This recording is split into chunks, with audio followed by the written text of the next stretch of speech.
குழந்தைக்கு நீங்கள் நல்ல வார்த்தைகளை, அறங்களை, ஒழுக்கங்களை சொல்லிக்கொண்டே நீங்கள் நினைப்பது போல் அந்த வினாடியில் அந்த குழந்தை அதற்கு ரியாக்ட் பண்ணாது, ரெஸ்பாண்ட் பண்ணாது, அதுக்கு தெரியாது. ஆனாலும் சொல்லிக்கொண்டே இருங்கள். ஏன் தெரியுமா?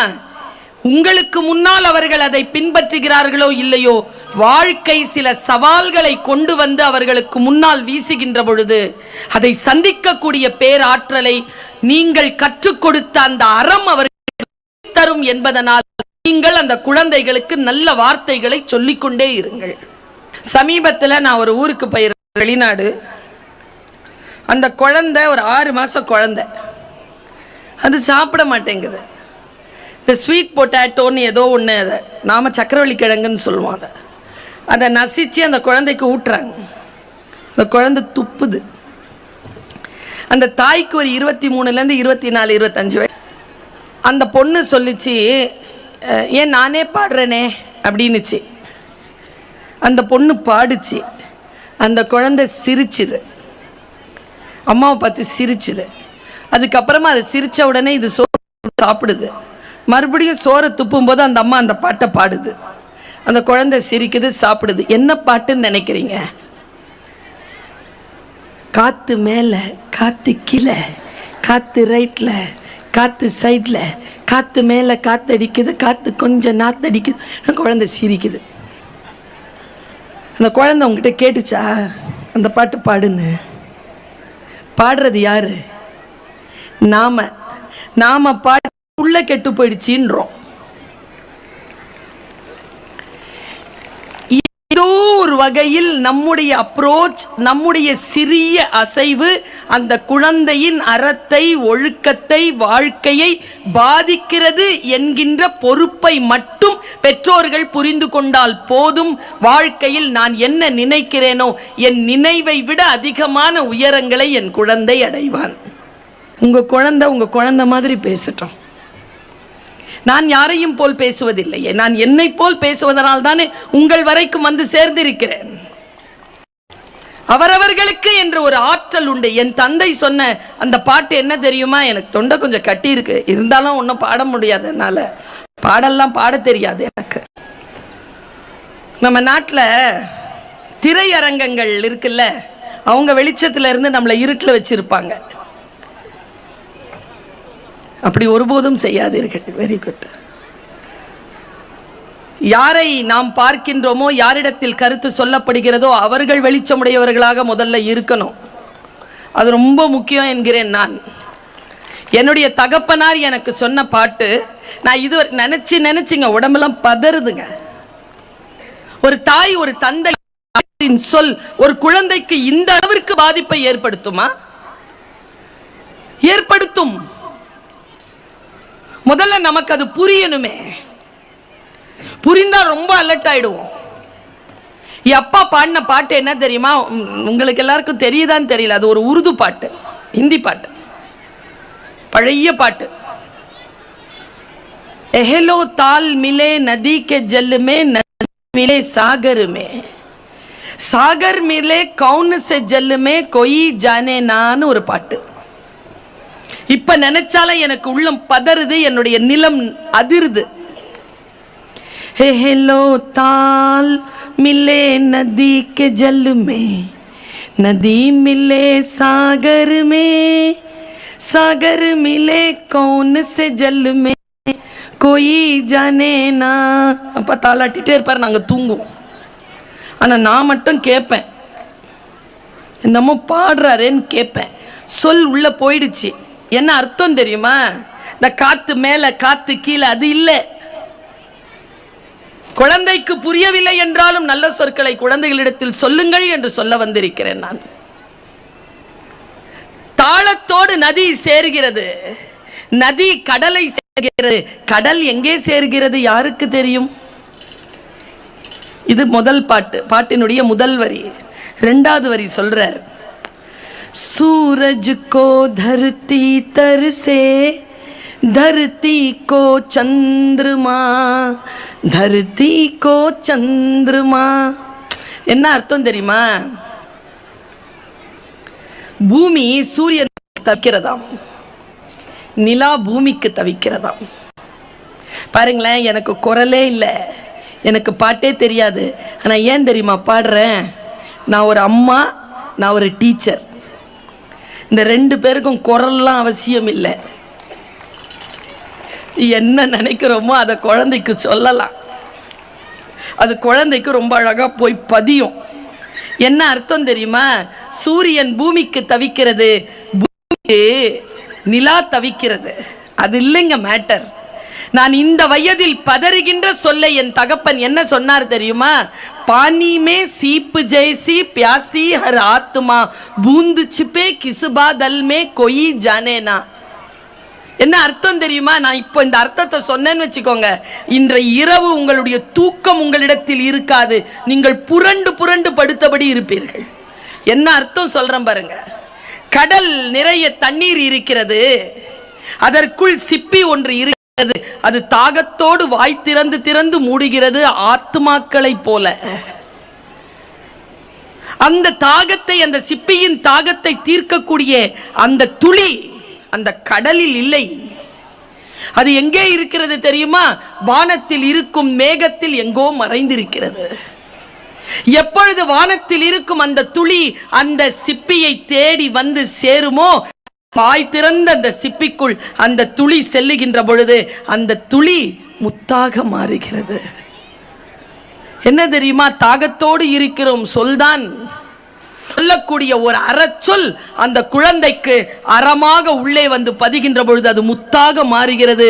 வாழ்க்கை முழுவதும் அந்த குழந்தைக்கு வழிகாட்டக்கூடிய வெளிச்சத்தை அந்த முத்து தரும் என்று பெற்றோர்களே, ஆசிரியர்களே நம்புங்கள்.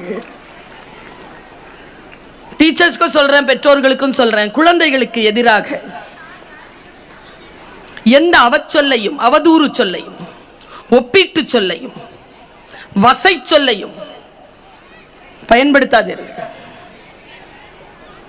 அதற்காக இல்லை அந்த குழந்தைகள். குழந்தைகள் மிக மிக முக்கியமானவர்கள். என்னுடைய கெமிஸ்ட்ரி டீச்சர், நான் சுமாரா பார்க்கறதுக்கு ரொம்ப சுமாராக தான் தெரிவேன். உள்ளதான் நெருப்பு, உள்ள நெருப்பு. அது மற்றவங்களுக்கு தெரியாது. புரிந்தவர்கள் மட்டும்தான் அதை தரிசிக்க முடியும். எல்லா குழந்தைகளிடத்திலும் அது இருக்கிறது, எல்லா மனிதர்களிடத்திலும் அந்த நெருப்பு இருக்கிறது. அதனால்தான் விஸ்வரூபம் என்பது காட்டுவதல்ல, நாம் காண்பது. நம்ம குழந்தைக்குள்ள ஒரு விஸ்வரூபத்தை நம்ம பார்க்கணும். டீச்சர்ஸ் பார்க்கணும், பெற்றோர்கள் பார்க்கணும். பார்க்கறது இல்லை. நான் சயின்ஸ் ஸ்டூடெண்ட், விரும்பி தமிழ் படித்தவள். நான் கெமிஸ்ட்ரி டீச்சர் சொல்லுவாங்க என்கிட்ட, அழகா இருப்பாங்க, ரொம்ப அழகு. இப்படி வச்சுப்பாங்க வாய, அப்பவும் அழகா தான் இருப்பாங்க. என்ன இப்படி பார்த்து சொல்லுவாங்க,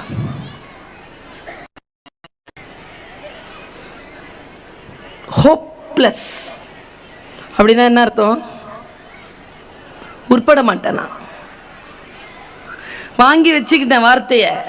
ஜெயிச்சன்ல அந்த டீச்சரை எப்படி தேட்டத்துக்கு முன்னால் கேட்டுக்கோங்க. எப்படி ஜெயிச்சேன் தெரியுமா? அவங்க ரிட்டையர் ஆகிறதுக்கு முன்னால் அந்த ஸ்கூலுக்கு சீஃப் கெஸ்டாக போயிட்டு வந்துட்டேன்.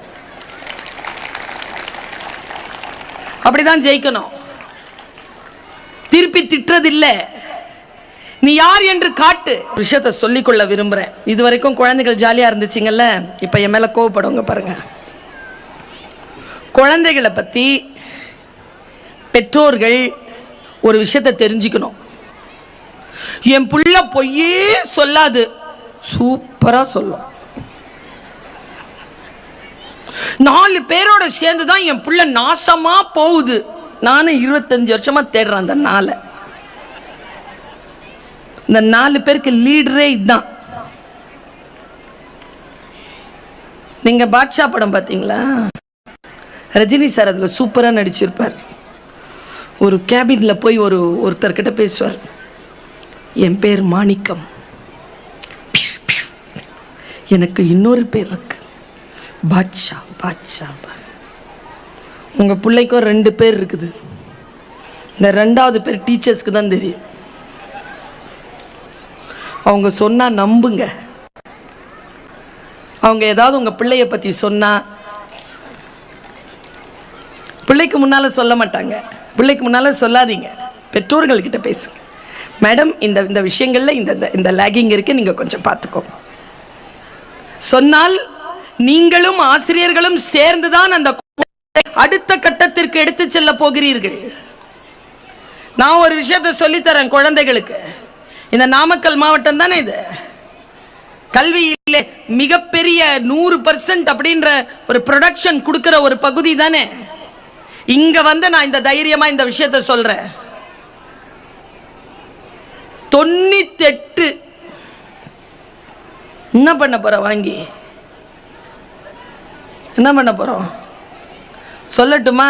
98 வாங்கிட்டு ஒன்று அழுவுது என் கிளாஸ்ல. ஏன் அழுவுதுன்னு கேட்டா 2 மார்க்கு என்கிட்ட வருது.